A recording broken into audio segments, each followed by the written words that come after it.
Okay, so we are live. If there is anybody listening to us, watching this broadcast, and can just confirm if you guys can hear me, then that'll be really nice.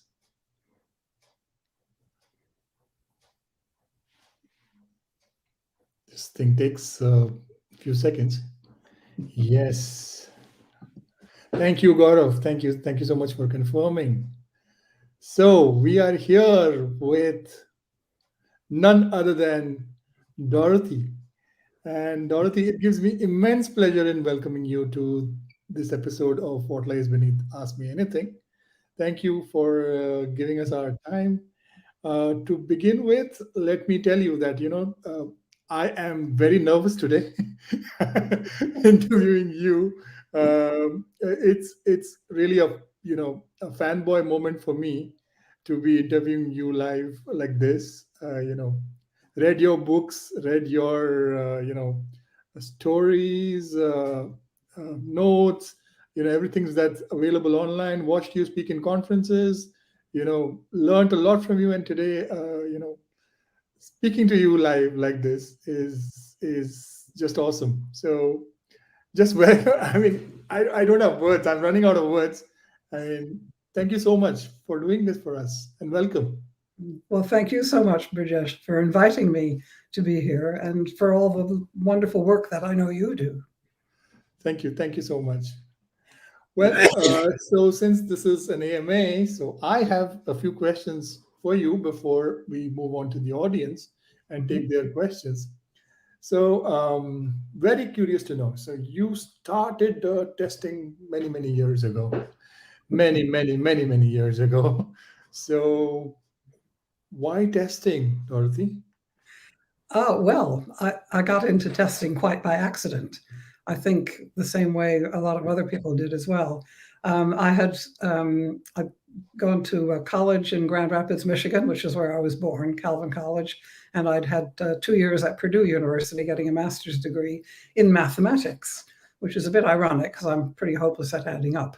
But I'd been planning to be a secondary school maths teacher, and I had in fact done the Michigan qualification for teaching. But I thought to myself, all I've ever done is been in classrooms, have been in schools. And I really don't know what the quotes real world is like. So maybe I should find out, and that would probably make me a better teacher. So I decided to try and have a little foray into the real world. And I got a job with Bell Labs in New Jersey as a programmer. And they were taking on a lot of maths graduates at that time. There weren't a lot of computer science degrees going around yet. It was still quite a new field. So I started at Bell Labs actually in 1970, and I worked there for 2 years, and I was put into the test group. And I was told the system that was being developed, for a long time, it was supposed to be top secret, but I'm allowed to tell you about it now.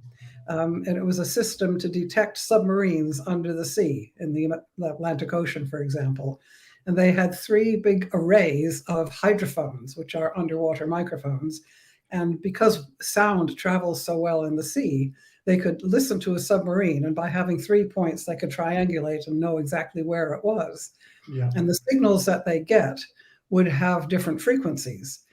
For example, if it was an American sub, it would have a frequency at 60 hertz because that's their electricity supply. If it was European, it would be at 50 hertz. And they had what they called signatures to identify which submarine it was. So they had about 40 people doing the development of software to try and identify the signatures. And the group I was in, there were the other people in the group were experts at reading what were called lofargrams, which were huge, long strips of paper with squiggly lines on them, which if you just looked at them, they just looked like random wriggles. And if you sort of took them and hide them, you could sometimes see some patterns in it. And the guys were quite good at doing these patterns. And they would tell the people developing the software whether they were correct or not. Yeah. So that was the test group. And what I was hired to do was to write a program to execute tests. and to compare the results. And that was my job for 2 years. I think I may have written some of the world's first shelfware, however, because I don't think it was ever used again after I left. And to be honest, it was terrible. I mean, I hadn't had any training in how to write code or design or structured programming or anything like that at that time. So I'm not surprised, actually, that it became shelfware. But at the time, I was very proud of it. And it was basically, I wrote some testing tools. So that's how I got into testing and also into test automation. Then after having spent 2 years at Bell Labs, my husband and I took a tour to Alaska for a holiday for 3 months. And then we emigrated to the UK. And then I got a job working at Ferranti, which was supplied hardware and software. And I was working there, again, as a developer on police command and control systems. And that was very interesting as well. So, but I was always, because I'd started off in a test group, I was always interested in, how do we do the testing? And not many other people seemed to be, but in the projects I was in, especially the last one where I was team leader, I thought we should do some testing here. And they all thought, what do you want to do that for? Let's just get it out there.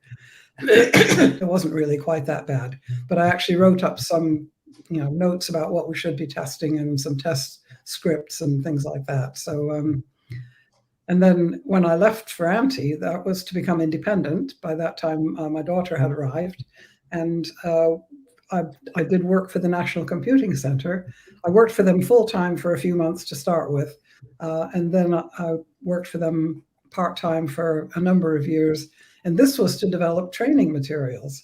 And that was an attractive job to me because I was originally going to be a teacher, and this was a way to get back into doing teaching, which I suppose is what I've done actually most of my career. So I did training courses for NCC, and then gradually did training courses for another company called Microcomputer Unit. That was a course in testing. I developed a course for NCC, and they had a whole suite of courses on software engineering. And so I did a general one on an introduction to software engineering.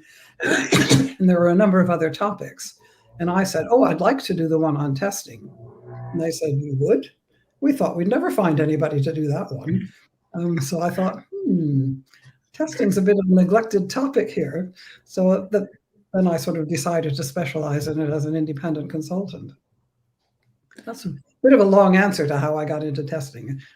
No, but that is such an interesting answer from many perspectives. Number one, you said 1970. I wasn't even born. So, no, so I'm really old. It's not about old. It's like the amount of experience you have, more than 50 years. That is amazing. Number one. Number two, you mentioned something. Okay, you mentioned about writing code to test, which means that people were actually talking about test automation in 1970, as early as that. So they didn't call it test call automation. it that. Yes, exactly. Exactly. It was still testing. It should probably be still testing. Okay, I'll come to that later, but that is a very interesting thing. And then what they did was they called them utilities. Yeah. They didn't call them tools, and everything was in-house. Nothing was commercially for sale. Everything was designed specifically for whatever it was that you were developing. Yeah, and also probably because it was like stuff which should not be going out, some secret stuff. Yes, that too.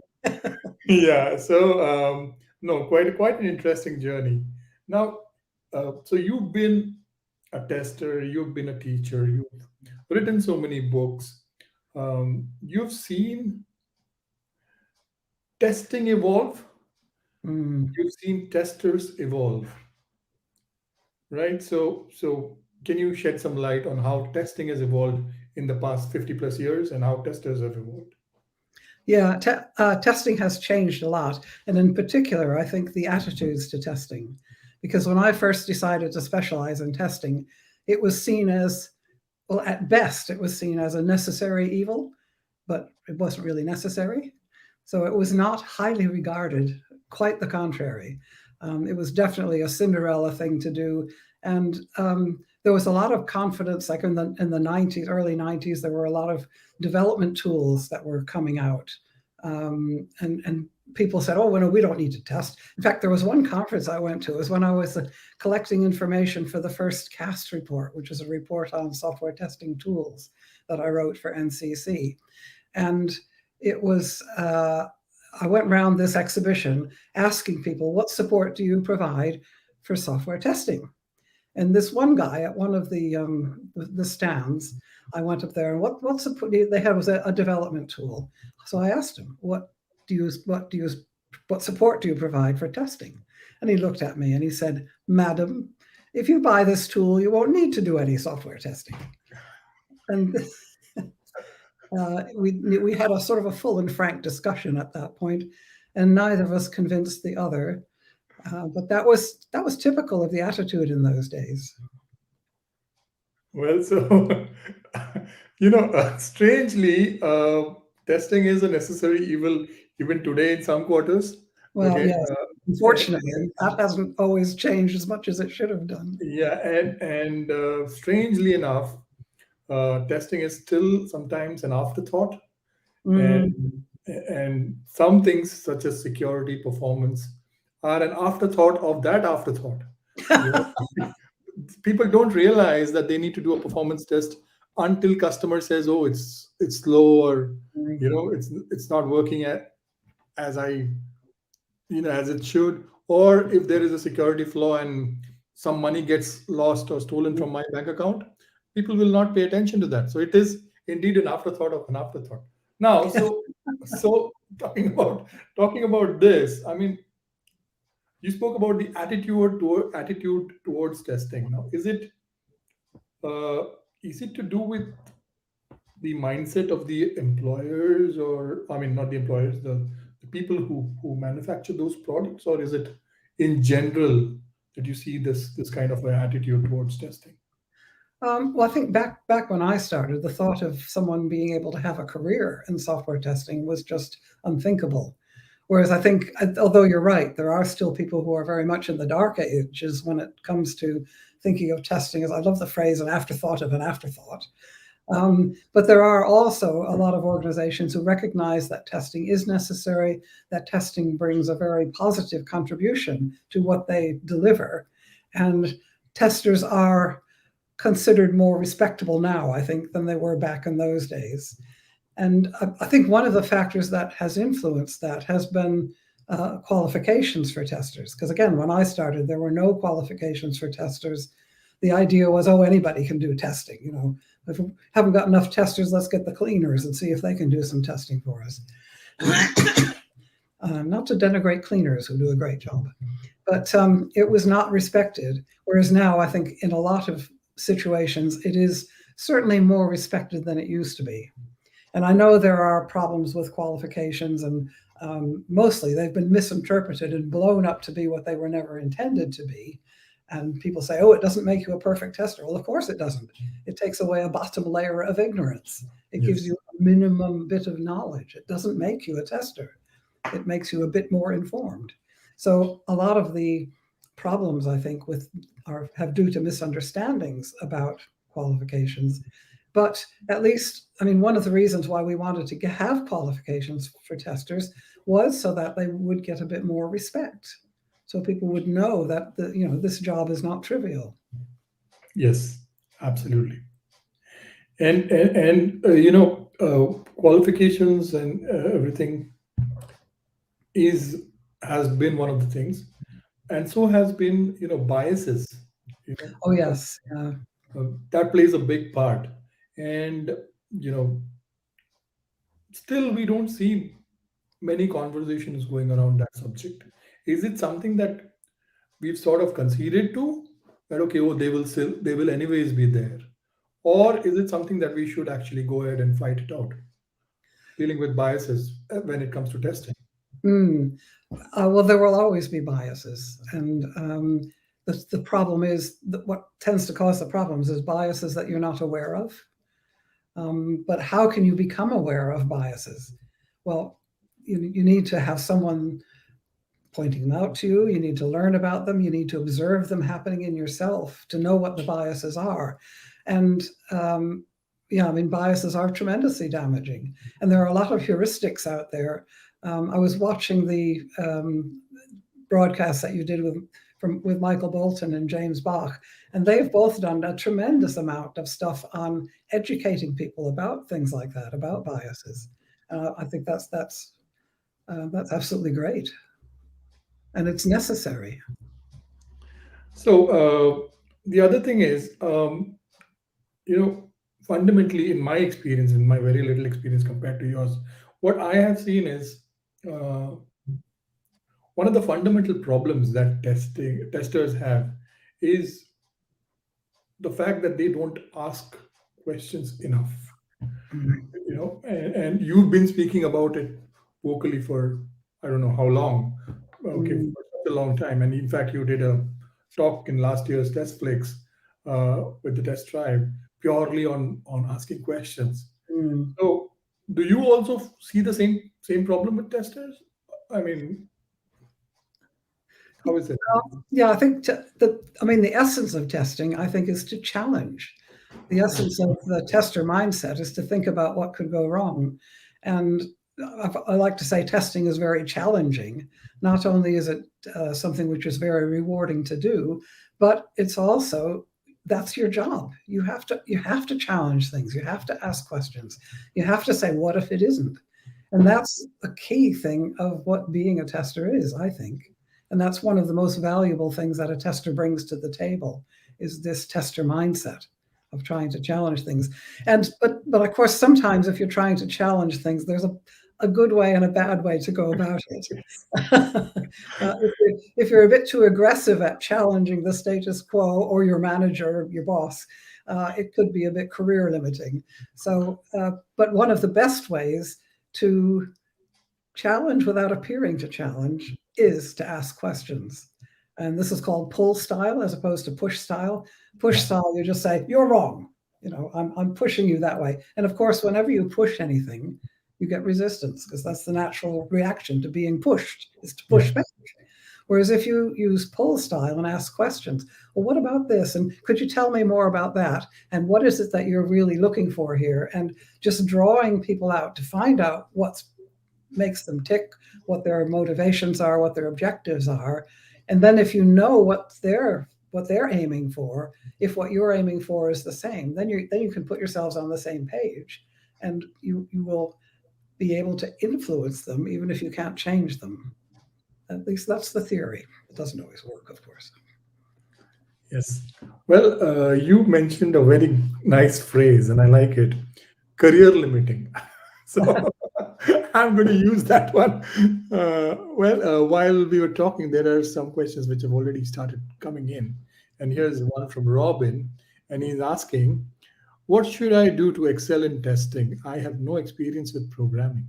Ah, right. I mean, this touches on something that I'm very passionate about, is that in the current sort of testing ecosystem, there's this idea that in order to be a good tester, you have to be able to write programs. You have to be able to code in the automation tools. You have to be both a programmer and a tester. And I object to this very strongly, because the skills of testing are different to the skills of programming. Programmers are people who know technical stuff, who are able to make the computer do exactly what they want most of the time. But testers are people who question, who challenge, who often take a much bigger picture, a much wider view. Testers are the people who are going to think of things that no one else thought of. And the skills of testing are in danger of being, well, not lost, but no longer regarded as important skills if the management attitude, the only good tester is one who can write code, that says if you can't write code, you're not a good tester. And that's what I object to. I have no problems at all with people who like to do both. And that's fine. What I object to is people saying you can't be a good tester if you can't write code. So, Robin, I'm very pleased to hear that you want to do excellent work in testing. And even if you have no experience in programming, I hope that you do become a very excellent tester. How to excel in it? Well, difficult to answer that without knowing a bit more specifically, but learn, always be looking for learning more things about testing, experiment, try things and see if they work. One thing that's important is being able to communicate well, because a tester is often the person in the middle. They talk to everybody. They're talking to developers if they're finding bugs in the code. They're talking to managers to report on progress. They're talking to stakeholders to find out what they want the product really to do. Maybe talking to users with problems that they've encountered.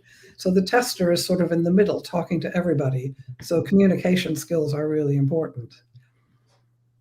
And if I may just add one more thing to your answer, Dorothy, for Robin. Robin asked a lot of questions. That's what Dorothy just mentioned.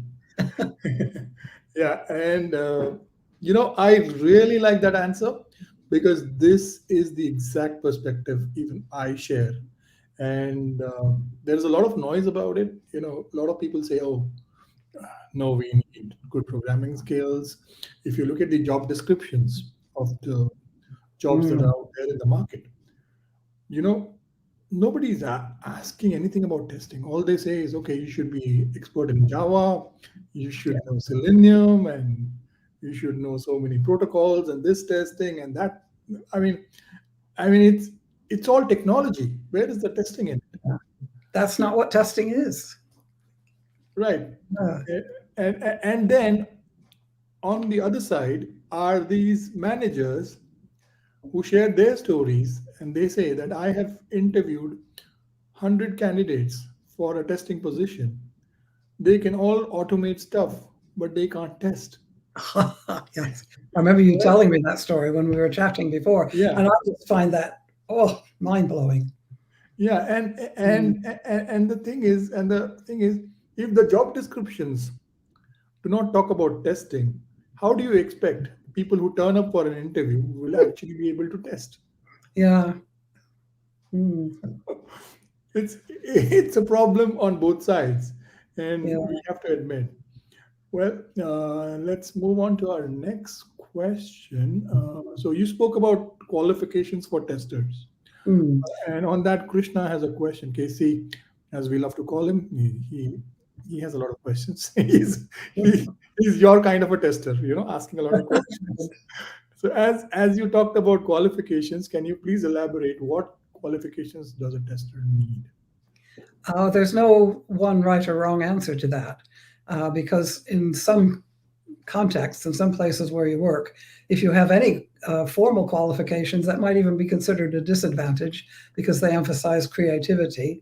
But one of the reasons why I've helped to get the ISTQB qualifications established in the first place, I worked on the foundation level, was involved in writing the first syllabus for that, both for ISEB, for the BCS, before it became ISTQB.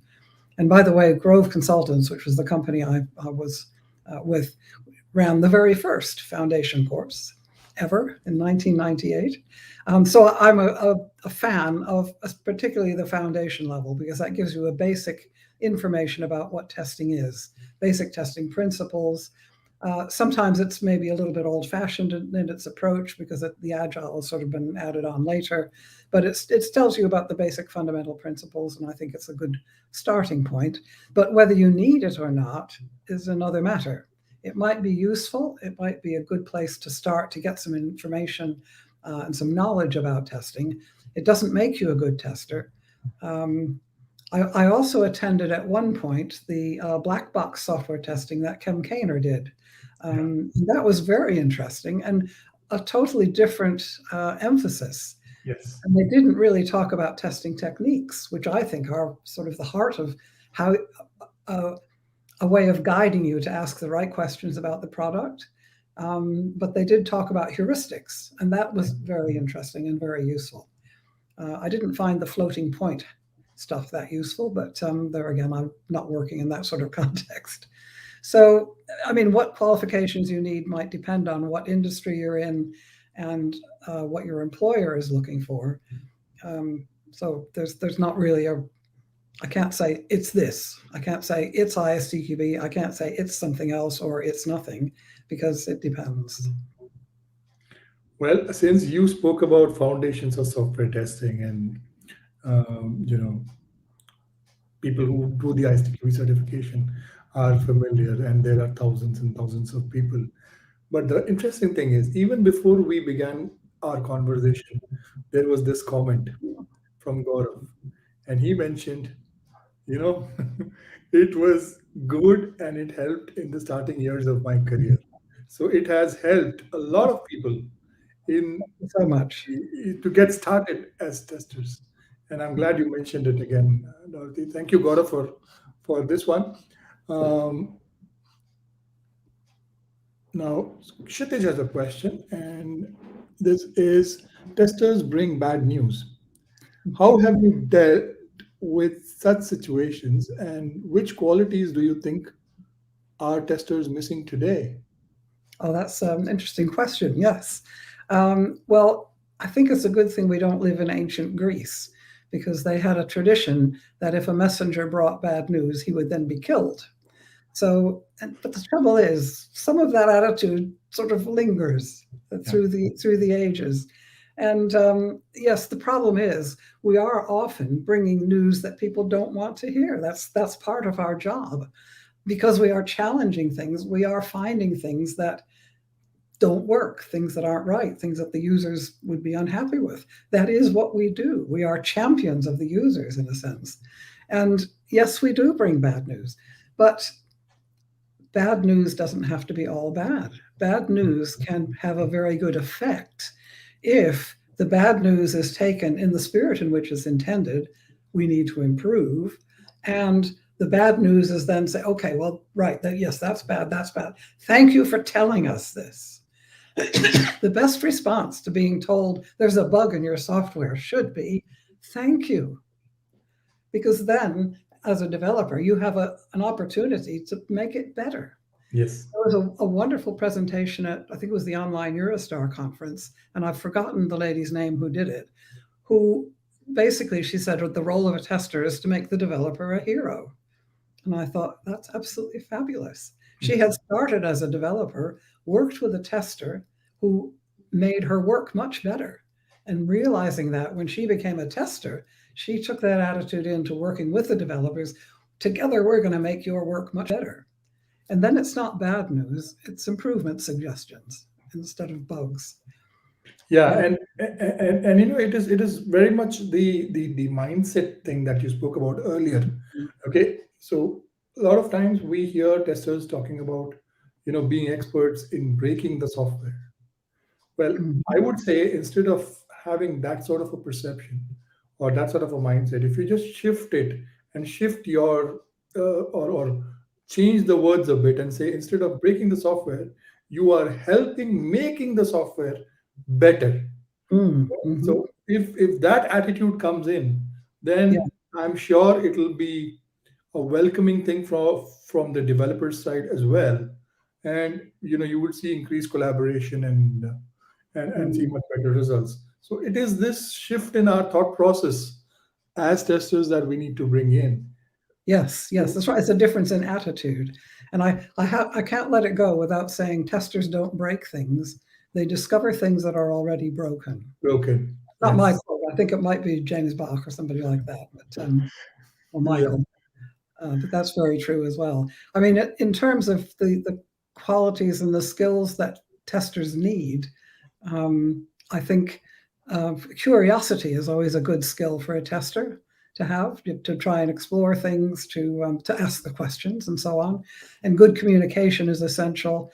But also, I think testers need to be, I don't know, carefulness is maybe the wrong term, but an attention to detail. Because if you are reporting something that's broken, unless that report is accurate and can be reproduced so the developer can see what's wrong, how can they possibly fix it? Yes. Because if it's you're fixing the wrong thing, if you haven't got an accurate report of what exactly is wrong. And I was chatting up to Saretta Gamba, who's my co-author of the Test Automation Patterns Wiki, yesterday, and she said, there's one other thing you've forgotten, she said. And she was a developer who worked with testers, and she said, it's the context. The testers tend to take a wider view. The developer is stuck in the silo. Maybe it's not so much nowadays in agile teams, but it certainly used to be very siloed, and they don't see the big picture, whereas the tester can take a step back and a wider view. And therefore, what's maybe bad news for one developer might be good news for the whole system, because the system is better. Yeah. Awesome. So here's the next question. And here Jency is asking you, how do you manage such a huge load of information within you? Well, thank you, Jency. To be honest, I have no idea. I'm sometimes amazed myself at what I come up with. So I have no idea what I'm going to talk about today, for example, but we have such a lovely host in Brijesh. I'm sure it will be. Thank you. Well, in fact, yeah, you know, the exchange of emails that we had last night, it's like, it was like, I was also thinking, okay, maybe I should give some of my questions to you, and then I was like, no, let it be impromptu, and that's how it works best. So, all right, okay. Yeah, I don't know. I mean, I love to learn. I keep learning new things. There's a lot I don't know, of course, but yeah, I suppose I do know a few things. of course you do. Well, so Gaurav is asking, how do you bring speed in testing if not programming or automation? What other ways can help? Thanks for asking that. I'm not against automation. I'm totally in favor of it. What I object to is it being the only skill that seems important for testers these days. But automation is the best way to bring more speed to testing.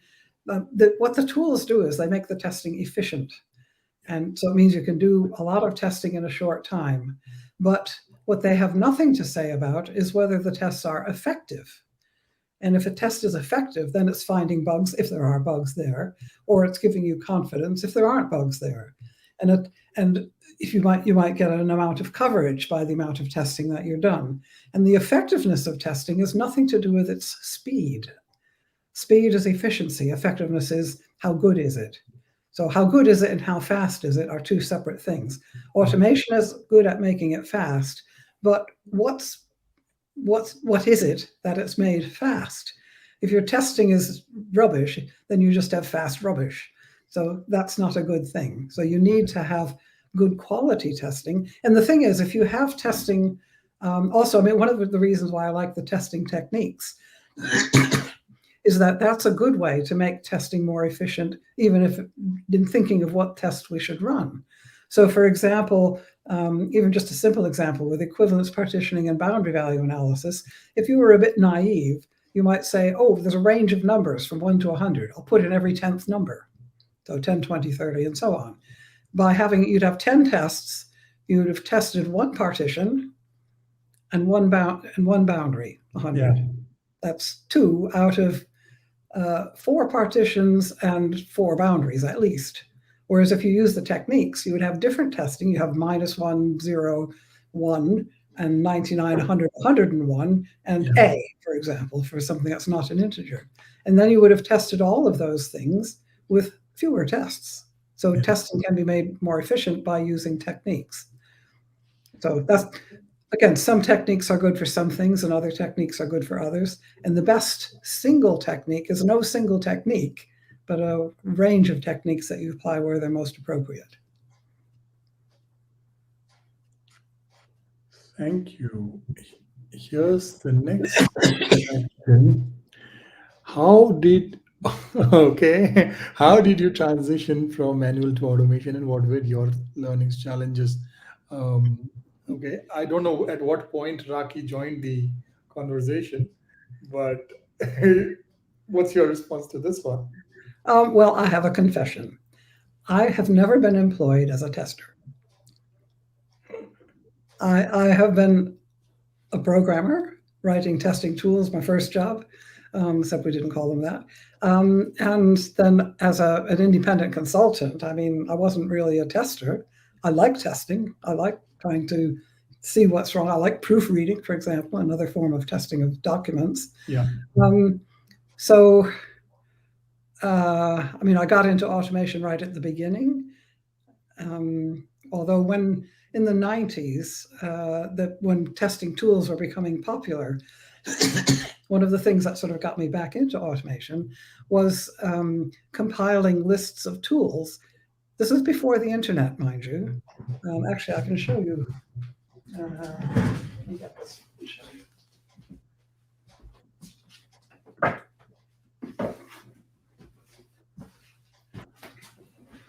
I've done a Michael Bolton. This is called the CAST report. CAST report, yeah. Computer-aided software testing tools. It was published in 1991.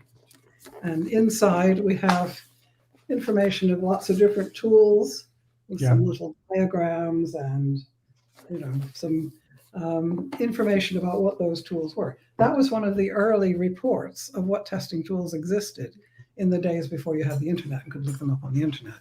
And that got me interested in sort of the whole range of testing tools and what was available. And Dorothy, one very interesting thing about this report is that when we do tools comparison these days, this acts as a very good guideline for us to do the same thing. Because every time there are new tools coming in the market, and every time we want to see, okay, which one fits our context best, and talking about budget and how easy it is to configure and things like that. But this report is very, very helpful, is what at least I can tell you, having used it a couple of times at least, more maybe. So this is something great. I mean, I don't know. Well, I'm amazed to find someone who knows about it, let alone has used it. Yes. Well, I have read almost every book that you've written, except for the one one that you just mentioned about the test automation patterns. The journey. Yeah. So apart from that, I think I've read all of them. So. Okay. There is this question now from Gayatri, and it says, on the same note of testers bringing bad news, how to make other people in the team to value testing and a tester? Yeah, a very good question.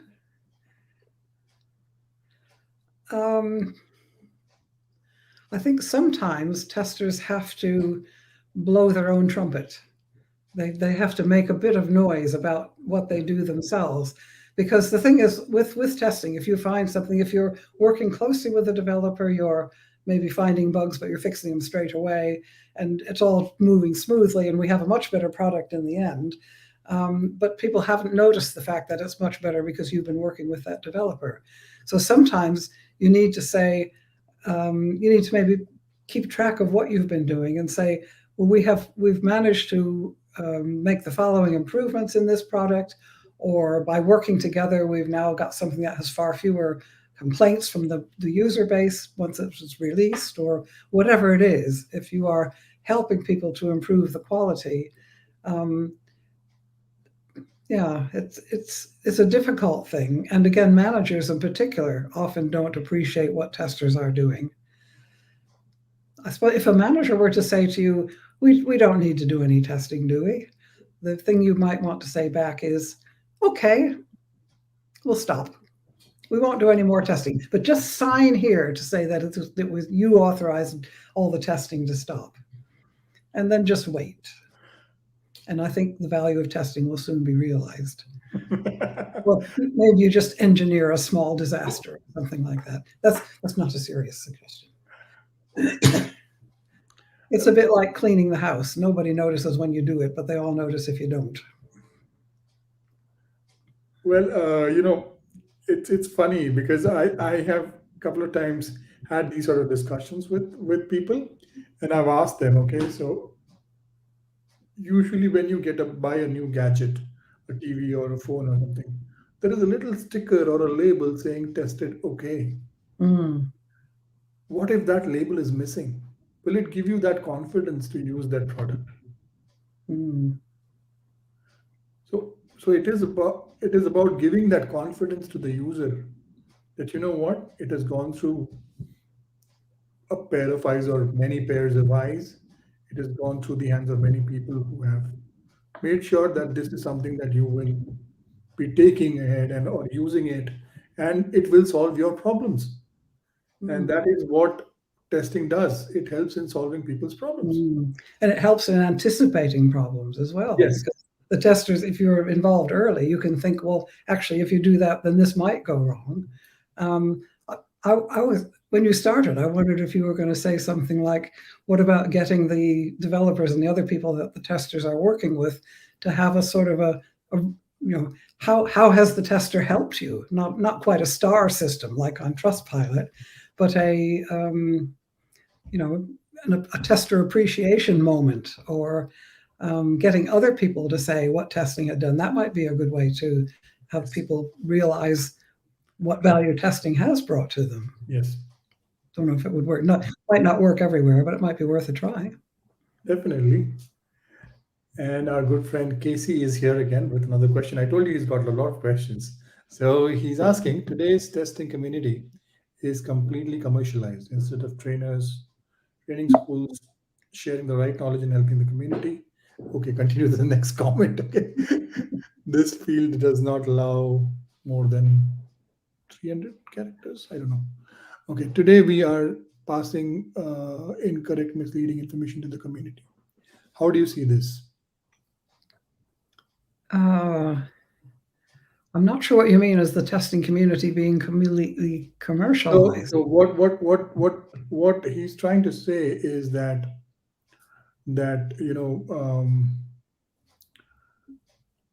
the community, or at least the training providers who provide training on testing, run after money. So they don't care Mm. that if I am providing the right information or the right resources or the right level of education to testers, okay, because there is internet and there is a lot of information floating around. People Mm. tend to pick up on certain information which may be biased, which may not be absolutely correct, and that is Mm. creeping into the testing education that is happening through these Mm. institutes. And and uh, and a lot of people are not learning the right way to test. They are Mm. just, you know I don't know if they're learning testing either. I mean, they're learning something which looks like testing, but it isn't. For example, there is this mad rush for people to see an all green report at Mm. the end of testing. That's not testing. That's Mm. that's definitely not testing. It's like, okay, you want to see an all green report, and that's why you will modify your tests. You will not design the right kind of experiments because you want to see one workflow working, and positive workflows mostly work. So, okay, I write tests which only evaluate positive workflows. I don't think of alternate workflows. So, how do you think this can be stopped, or there needs to be a change in the mindset? That is what When he's asking. Casey, correct me if I misinterpreted your question. Yeah. I mean, if your goal is to get the test to be all green, don't run any tests. Just run empty tests. Then it will be green and it will be useless. It's knowing what the value is. If your tests are, and I've seen this happen. If the tests are finding bugs, we better not run those tests. Then that misses the whole point. The whole point is you need this information. It's information that you don't want, but you need. And that's what testers need to bring. I mean, the problem of people, I mean, I've been in training most of my life, and we did charge money for the training courses because we need to make a living. Yeah. I was never out to make a killing, but I did need to make a living. And a lot of time goes into preparing course materials. I mean, the company that I started, Grove Consultants, is still going strong. And Grove produces now, they focus on ISTQB courses and producing really good quality training materials that other people can then license and use. So they don't have to spend the time writing the material themselves. They can just get someone to present it well, and then they have a good course. And yes, I mean, it does take time to produce materials, and it takes time for a trainer to prepare and present the materials. I mean, I must say I haven't seen people that, well, yeah, I suppose that's not quite true. If people are in it just for the money, their hearts aren't in it. That's not unique to testing, unfortunately. That's, a lot of people are out to gain money without having their hearts in it, without having, I suppose, a mindset that the purpose on life is to help people and to make things better. Having a purpose of just to get as much as possible. Well, I'm afraid I don't quite understand that, but I certainly don't agree with it. And how to stop it, passing incorrect information to the community, I wish I knew. I'm sorry. Well, And yeah, gratefully received. Something that this is something that even I'm trying to learn or figure out. And some of the things that I have tried personally is that any information I receive, I try to validate that information. Is this correct? Before I say, oh, yeah, this is the ultimate piece of truth. I mean, is this information correct? What is the source? Okay. Who's saying this? Who's claiming this? If it's a claim, has this claim been tested? If it's an assumption, why is it an assumption? Okay. As a tester, we can have certain, I go out and say that, okay, if you're a tester, don't assume anything. And the moment I say this, James says, no, you can make some assumptions. And then he gives me a category of assumptions. So I'm not, so that's the conversation James and I have had a few times. But yeah, I'm still learning. So the point is that, if you are in situations where an information is coming to you, or you're reading something and you read something and you say, oh, is this how? Ask that question to the person who has written that piece of information, or somebody's brought that message to you, saying, really? Okay, let's try. Let's try what happens. Okay, and then you should be able to remove not the entire, the entire wrong information, but at least some part of it. That's what I think.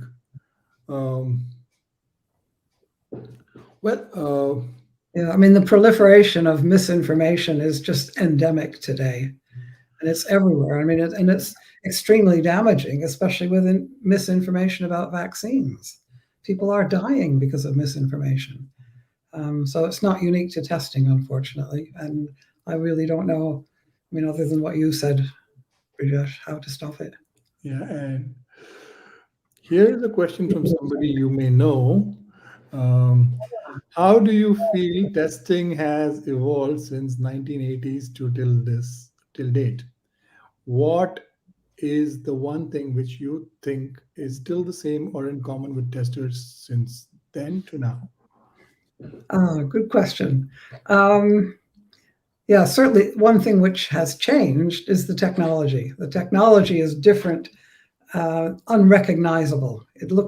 The things that we have today are mobile phones and things. In the 80s, that was science fiction. So the technology has changed. What hasn't changed is people. People are still the testers. The tester's mindset is still the most important thing that you bring, the idea of challenging and asking questions. And I think one other thing that probably hasn't changed a lot is that testers are often not appreciated as much as they should be, partly because they bring bad news, I suppose. Yeah, so some things are the same. I think the things that are mainly the same is the fact that we're always dealing with people. And one of Jerry Weinberg's saying is that whatever they tell you, it's always a people problem. And I think this is true. So dealing with people is a very important thing for testers to be able to do. And that has always been the case, and I think it's still the case now. Exactly, and I don't remember the exact words, but there's something that Jerry Weinberg had said, that all problems are people problems. Yeah, right. Yeah. I don't know if this is the exact wording, but he did mention that, and it is true. It is true. If you look at all the problems that are there, existing. And if you do a real root cause analysis, that is what you will find. Mm. So let's see if we have any other questions from the audience. No. Okay, so it's my turn. Okay. Well, so in the years that you've seen, or that you've been doing testing, and you've seen the profession, and you've seen testers, you've also seen the rise of commercial off the shelf software. Mm-hmm. Have you seen a shift in the mindset of managers who are, you know or should I say, non-testing managers? Have you seen that shift as well? That they are more educated or less educated or ignorant? Well, I think that's one thing which, I mean, back when I started, what I was really, one of the things I hoped that the sort of the testing community at the time, back in the 80s, 90s, would be able to do, would be to get through to managers, would be to have them understand what testing can do, what testing can't do, what the value of testing was and what its limitations were, and also for automation, to understand what automation can do, but that it's not a panacea, it's not automatic, it's just an assistance. And I don't, unfortunately, I think there are a lot of managers now who still don't really understand much about testing. And that's a shame, really. And the other aspect where I was hoping that we could get through to was academics, universities, and so on. And my daughter went to university and did a degree in information technology. And what she had about testing, I was not very happy about. So I won't tell you what university it was. But, people, there are exceptions, and there are very notable exceptions. There are some universities that people can do whole degrees in testing. And Isabel Evans is doing work on a PhD in testing and user interfaces. So there are exceptions, but I think in general, managers and academics, I wish they would understand testing better. Oh yeah, and Federico Toledo already has a PhD in testing. So yeah, there are people who are actually doing Yeah. that, and well, this is on one side of the spectrum. On the other side, uh, not having testing in the formal education system has been one of the big problems, in my opinion. You Oh. know, because we say, okay, a degree in computer science, or people want to. If I go to engineering colleges, especially if I'm talking about India, and I go to the people who are just about to graduate and get into jobs, and I ask them, what do you want to do?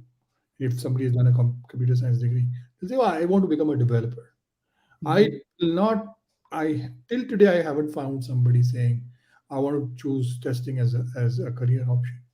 Mm. And and, and you are an example where you can see that, okay, even though you never had a testing you know job, but testing does have a good career. You know, Mm. and I've been doing this for a little over 2 decades, and there definitely is something in it which has kept me hooked onto it. Yeah. So for people to simply not even think about it or not even talk about it surprises me at times. Mm. Yeah. Mhm. And the thing is, if people aren't educated about it when they're at university and they don't realize that this is an option, then of course they're not going to choose it because they don't know about it. Yes. Yeah. And then I suppose that's why a lot of people sort of fell into testing, as I did, because I certainly didn't know about it at the time. So here is a question from Kirtan, and she's asking, what is your message or suggestions for beginners in testing? I like the term freshers. It comes from the term freshman, which is the first year of college in the States. Yeah, Um, freshers. So all fresh graduates or people who are fresh out of college in India are called okay. freshers. freshers. Oh, Freshers okay. is a Indian term for people who have just passed out Just of college, just so starting out. Oh, that's and interesting. have got their degree and are starting Ah, their jobs. oh, I didn't know that. Thank you. Yeah. Um, yeah, learn what you can about testing. There's a lot of stuff out there. There's a lot of stuff, unfortunately, which is not helpful, but there's a lot of good stuff as well. I'm a great believer in books, but I'm a bit biased since I've written a few. But there are some really good things out there that you can learn about. Learn, and when you begin, if you're just starting out a job in testing, just observe yourself and notice what it is that you enjoy. And the things that you enjoy are probably the things you need to follow. If you're doing a sort of job and you're not enjoying it, then maybe sort of try something else, or maybe see if you could move into a different sort of area and do something slightly different. If you're really interested, for example, in performance testing, you're not so interested in functional testing, then see if you could move in that direction and follow your own interest and enthusiasm, and keep learning all the time. Awesome.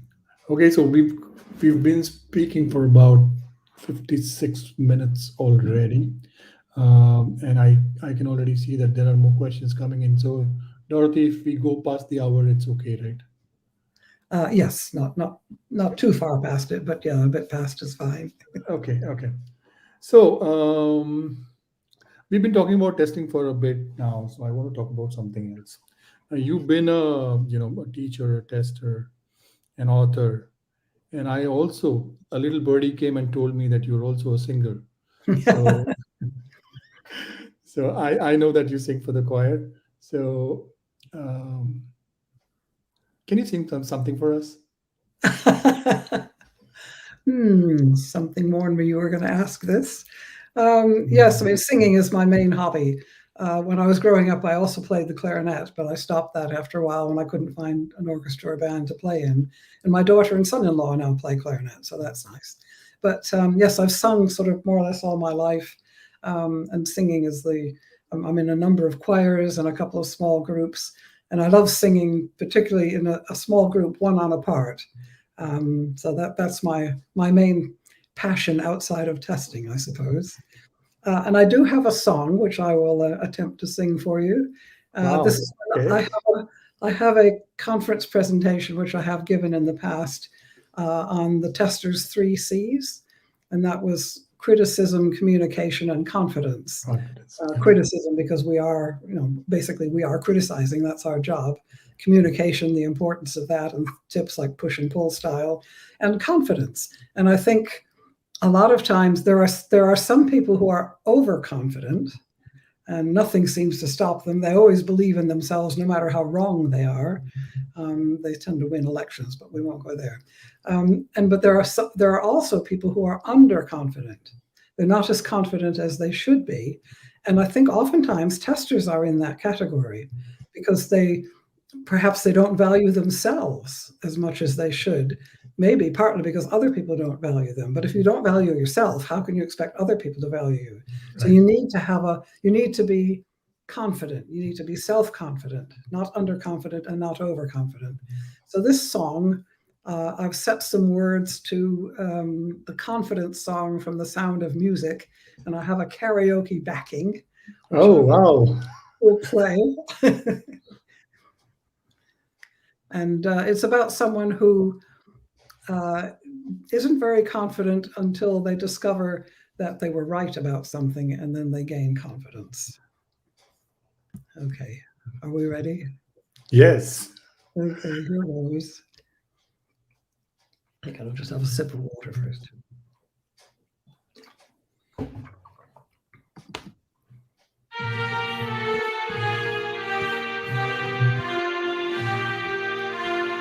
I have confidence in testing. I have confidence in Zoom. I'm quite confident that I can do this job, besides which I think I have confidence in me. Sometimes I'm not so certain. Should I say what I think? Is my idea good enough, or will they just think it's wrong? I wonder Someone else has got their way, but I don't think that this should be.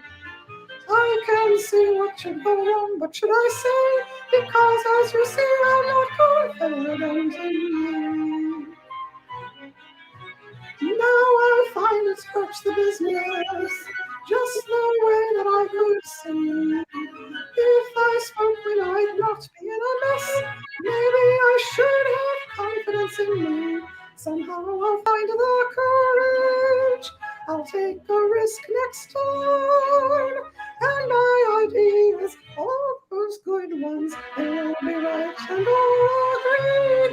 With each Zoom call I'm improving, my ideas flowing free. I have confidence to be who I can be. 'Cause now, as you see, I have confidence in you.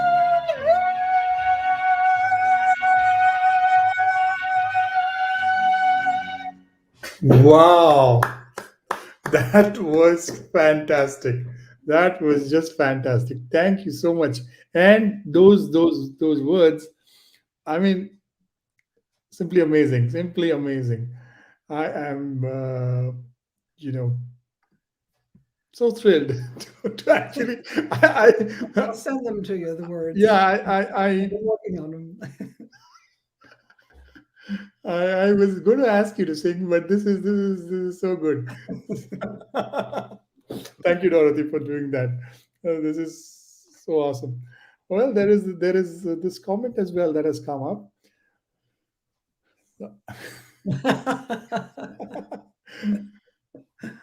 I yeah, enjoyed Michael Bolton's playing as well. We were at a conference yeah, together once and wanted to try and do something together, but we never sort of found something that we could do together. So that would have been fun. yeah. So that was quite funny. I mean, he had the mandolin right next to him all the time, and I was like, okay, he's got to do something with it because every time he does, he turns around, fetches a book, and that day he had the mandolin right next to him. So I was like, okay, why not?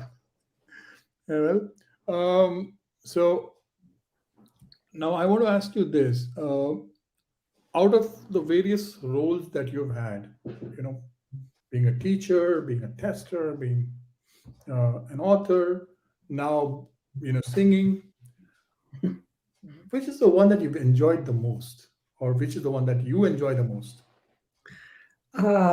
Yes, that's a tough one because I've enjoyed all the things I do. I'm very fortunate, really, to have had the career I've had. I'm just amazed at it. Somebody up there planned it for me. I enjoy writing, although it's also very hard work and takes a lot of time. I don't necessarily always enjoy it at the time, but it's nice to get thoughts on paper or in written form. I think the singing, to be honest, reaches deeper in me. That gives me the more. I find it the most fulfilling. I mean, I was at we had on Tuesday night.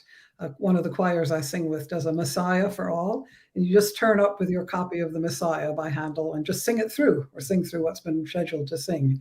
And I did get to do a few solos as well, which was fun. But I just sat there and thought, this is just bliss. This is what makes life worthwhile, is to sing this beautiful music. So I really do love singing. But on the other hand, I really used to enjoy teaching. I used to like watching pennies drop. I used to like to watch the light bulb come on over somebody's head when they get it. They think, Yeah. so that's it. So testing can't do that. It can only do this. I did used to enjoy that sort of thing. And I've always enjoyed being at conferences and talking at conferences, often because that's where I see people that I otherwise wouldn't see, because we all turn up at a conference. So, Yeah, and I also like going to conferences, and I've been to a few. I would like to be to some more, and hopefully in some conference I get to see you in person. I hope so. I will be at EuroStar for sure, because I've only missed one of those, and that's because my son was ill at the time. I've been at every other one. Yeah, hope let's see if I can make it to a Eurostar and Mm. and we catch up. Well, what is the one advice before we close this that you would like to give to testers who are freshers, experienced, or have been doing testing for many years? What's the one piece of advice that you would like to give Mm. the whole testing community? One Um, message. hmm. Um, well, I think testing is a wonderful career to have. It's a wonderful thing to be in. It's both very creative because I mean, in some ways, being a tester is more creative than being a developer, because not only do you have to think of what they thought of, you have to think of what they didn't think of.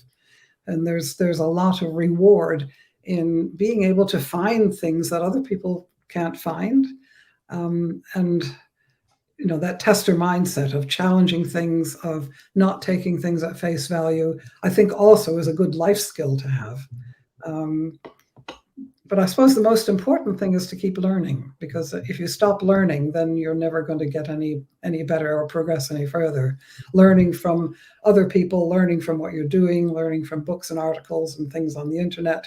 And that's probably the most important thing, is to keep learning. And if you're just starting out, it can be a bit daunting, and you don't have to learn everything at once. So choose something that you're interested in, and maybe just explore that more thoroughly and see how you get on.